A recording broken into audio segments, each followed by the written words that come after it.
दरम्यान याच पार्श्वभूमीवर एक महत्त्वाची बातमी समोर येते। ठाकरे गटाचे मोठे नेते मतमोजणी केंद्रावर सध्या दाखल झाल्याचं कळतंय। अमोल कीर्तीकरांच्या निकालाचा ठाकरे गटाला फटका बसला होता आणि त्याचा धसका आता ठाकरे गटाने घेतलेला आहे। त्यामुळे अनुचित प्रकार टाळण्यासाठी सध्या ठाकरे गटाचे एक मोठे नेते त्या ठिकाणी दाखल झालेले आहेत। खरं तर अमोल कीर्तीकर विरुद्ध रवींद्र वायकर असा हा सामना रंगलेला होता। आधी अमोल कीर्तीकरांना विजय घोषित करण्यात आलं, मात्र फेर मतमोजणी झाल्यानंतर रवींद्र वायकर यांचा विजय झाला। त्यामुळे अगदी काहीशा फरकाने हा विजय झालेला होता। त्यामुळे ठाकरे गटाने काही आरोप सुद्धा केले होते।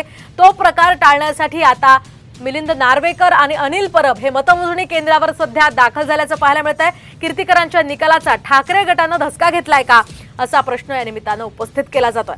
आपण पाहतोय सध्याची ही महत्त्वाची आणि मोठी बातमी। ईशान्य मुंबईमध्ये खरं तर अमोल कीर्तीकर यांचा अगदी थोड्याशाच फरकाने विजय झाला होता, मात्र फेर मतमोजणीनंतर रवींद्र वायकरांना विजय घोषित करण्यात आला आणि त्या पार्श्वभूमीवर असा कुठलाही प्रकार होऊ नये यासाठी नार्वेकर आणि अनिल परब सध्या इथे दाखल झाले।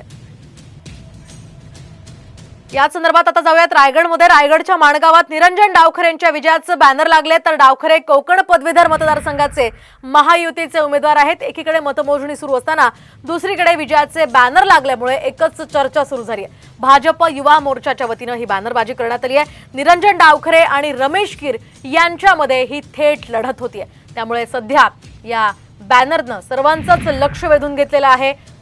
तर निकाला आधीच हे बॅनर लावल्यामुळे सध्या या बॅनरची चर्चा होते। डावखरे सध्याचे विद्यमान आमदार सुद्धा आहेत। डावखरे कोकण पदवीधर मतदारसंघाचे महायुतीचे उमेदवार आहेत। एकीकडे मतमोजणी सुरू असताना दुसरीकडे विजयाचे हे बॅनर लागल्यामुळे सध्या एकच चर्चा सुरू झाली आहे।